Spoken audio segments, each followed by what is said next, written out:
কি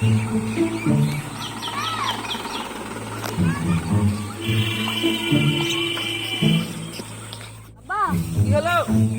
মোবাইল কিনে দে, নাহলে একটা বাইক কিনে দে। মোবাইল বাইক কিনবে? আমি নিজে পায়ে দাঁড়াতে মোবাইল বাইক কিনবে? আমার পায়ে দাঁড়িয়ে আছে না তো তোর পায়ে দাঁড়িয়ে আছে নাকি? শালা ছেলে কি বলছে? বাসের কিনতে বাস কিনে দেবো আমার। আর বাসটা কোল দে। আমার বাপটা ছেড়ে থাম থাম বেটা, ওদের মাথা গরম করিস না। আমি বলছি আমি নিজে খাটতে শিখ, এবং আমি কথা দিচ্ছি মোটর সাইকেল বাইক টাইক সব কিনবো আমি। ঠিক আছে, ঠিক আছে, আজ যা তোর বেটা, উপরে ছেড়ে দিলাম। বেটা ভালোভাবে থাকিস, যা